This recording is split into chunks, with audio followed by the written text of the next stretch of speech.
En 2010, Gbagbo avait dit que Ouattara c'était le candidat des étrangers. Vous avez cru que c'était faux. Aujourd'hui, vous pensez que c'est le pacte d'exposition seulement qui se trouve dans la main des étrangers. Vous pensez que ça. Vous pensez que c'est le pacte d'exposition seulement qui se trouve dans la main des étrangers. Allez-y au Togo. Actuellement au Togo, là, le consul de la Côte d'Ivoire au Togo, c'est un Libanais. Et ce n'est pas fini. Hein. Écoutez attentivement cette vidéo qu'il vient mettre là. Écoutez attentivement jusqu'à la fin. Vous allez comprendre à quel point Ouattara a pris la Côte d'Ivoire comme sa vache à lait. Et lui, sa famille, ses amis proches, les gens qui l'ont aidé à venir au pouvoir, ils sont en train de sucer et les Ivoiriens vivent dans la merde. Écoutez attentivement cette vidéo jusqu'à la fin. Il dit 2025, il y a beaucoup de révélations. On écoute, famille, on écoute. Ok. Ado promeut Jean-Baptiste Soro. Jean-Baptiste Soro, c'est lui, bien entendu, qui me donnait les 1 million chaque fin du mois. Voilà. Donc, c'est lui à qui j'ai envoyé un message pour dire merci, madame Eouma m'a appelé, etc. D'accord? Donc, Ado promeut Jean-Baptiste Soro. Je vais lire ça, vous allez voir. Alors, le chef de l'État a élevé Jean-Baptiste Soro, son principal chargé de mission à la présidence et fidèle collaborateur depuis les années 90, au grade de général de gendarmerie. Jean-Baptiste Soro s'était mis en retrait de la gendarmerie en 1994, à la fin du mandat d'Alassane Ouattara, alors Premier ministre. Selon nos sources, il a bénéficié d'une décision spéciale du président ivoirien. Une confusion inédite entre sphère publique et secteur privé s'est installée à Abidjan. Elle profite surtout aux ministres. De nombreux parents de responsabilités politiques profitent de leur réseau familial au sein de l'appareil d'État pour prospérer dans le privé. Des pratiques aux antipodes de l'image que souhaite véhiculer Alassane Ouattara, ancien haut fonctionnaire du FMI, pétrole, énergie, transport, la société Citrans, logistique et patrimoine, opportunément créée en 2014 par Zoumana Bakayoko, le frère aîné du ministre de la Sécurité et de l'Intérieur, Ahmed Bakayoko, s'est vu octroyer l'une des 2 concessions de transport fluvial à Abidjan. Le gouvernement a apporté sa garantie pour le financement de ce projet à hauteur de 21 milliards de francs CFA, soit 32 millions d'euros, en signant avec le groupe marocain Banque Populaire. Ça veut dire que la société du frère d'Ahmed Bakayoko, là, d'accord, c'est l'État de Côte d'Ivoire qui l'a financé. Donc ça appartient aux Ivoiriens. Mais voilà les gens qui disent que c'est la société. Et l'État de Côte d'Ivoire prend plus de 32 millions d'euros pour financer la société, bien entendu, d'un proche de leur gouvernement. Voilà un peu l'État de Côte d'Ivoire. On poursuit. Zoumana Bakayoko est aussi présent dans le cacao via sa société Agro-West Africa. Également dans la course au marché public, l'entreprise Tanassa Technologies SA, fondée en 2012. Donc, eux, ils ont commencé à créer les entreprises après la prise de pouvoir d'Alassane Ouattara. 2012, 2011, 2012, 2011. On poursuit, hein? Fondée en 2012, est présidée par le ministre de l'Énergie et du Pétrole, Adama Toungara, et dirigée par sa fille, Bintou Kamara Toungara. Entreprise présente sur divers marchés. Tanassa Technologies emporte les contrats liés au secteur pétrolier. Donc on donne les contrats à sa fille, à la fille d'Adama Toungara. Donc lui devient ministre de l'Énergie et on dit à sa fille de créer une entreprise. Et on donne tous les marchés du ministère à sa fille. On poursuit. Dès la nomination de son père, Daoussou Touré, comme ministre des Transports, Mariam Touré a pour sa part créé FES Communication. Cette société de conseil récupère de nombreux contrats émanant du même département ministériel ainsi que l'organisation d'événements comme l'Africa Network BBQ. Alors, on poursuit. Cette présidentielle, quant aux membres de la famille de Dominique Ouattara, ils sont aux premières loges.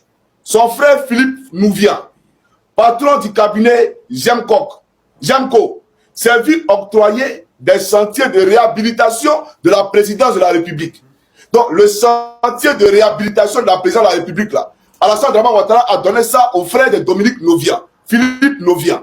Comme on a donné les chantiers de réhabilitation de l'université de Cocody à Cissé Bakongo, qui a bouffé plus de 100 milliards de nos francs. Vous comprenez un peu? Donc, je poursuis. Alors, le second, donc le second frère de Dominique Nouvian, donc de votre première dame, le second de la fratrie, Marc Nouvian, s'active dans le cacao via la Sonessi, tout comme l'aîné de la première dame ivoirienne, Loïc Folorou. On poursuit. L'entreprise de ce dernier, Africa Sourcing, a d'ailleurs été gratifiée de plus de 3,6 milliards de francs CFA d'exonération fiscale. C'est-à-dire, eux, ils devaient payer 3,6 milliards de francs CFA d'impôts. Et Alassane Dramane Ouattara a dit non, il ne faut pas, ils vont payer ça. Impôts là, eux, ils devaient payer ça, 3,6 milliards. Dramane Ouattara dit non, il ne faut pas, ils vont payer parce que c'est le fils de Dominique Mouvia, sa femme. Voilà. Jean-Marc Béjani, le mari de Nathalie Folorou, fille de Dominique Ouattara, dirige Majestic One, qui possède le monopole d'exploitation des salles de cinéma à Abidjan. Non.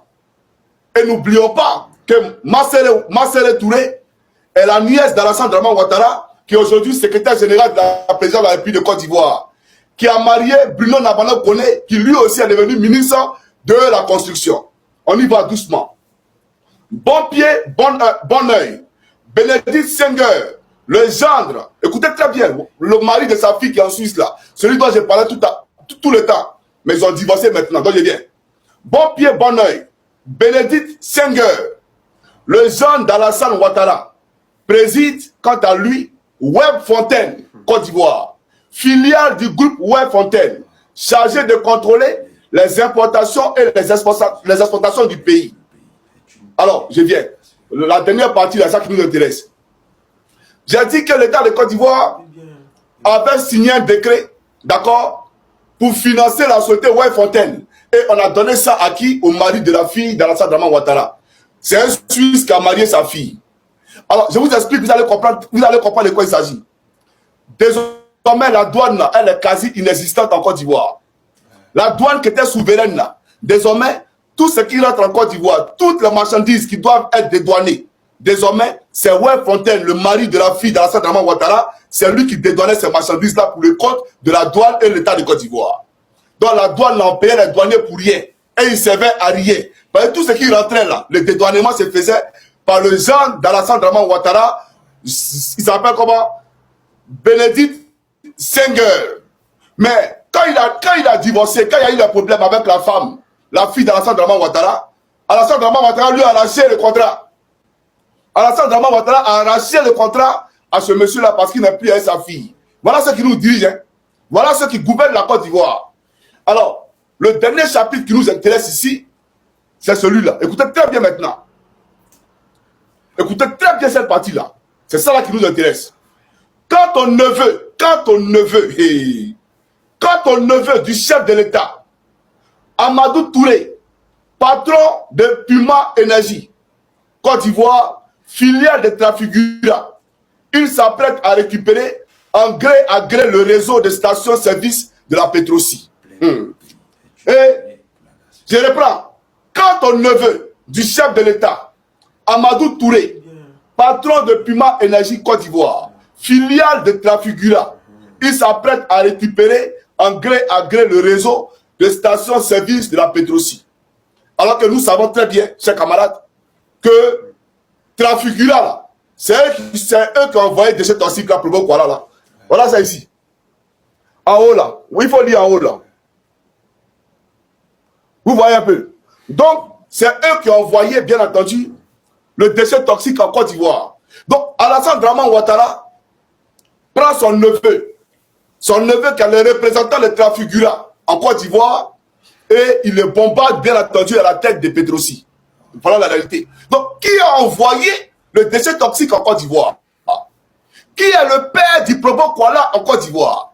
Parce que si le Probo Kuala est un crime écologique, une catastrophe écologique, chers camarades, mais soyons sérieux, Alassane Dramane Ouattara prend le père de ce crime-là, d'accord? Parce que le bateau là, c'est lui là qui a géré toute sa transaction, c'est-à-dire tout son transport de l'Estonie jusqu'en Côte d'Ivoire là. C'est Amadou Touré là. C'est lui qui a géré ça.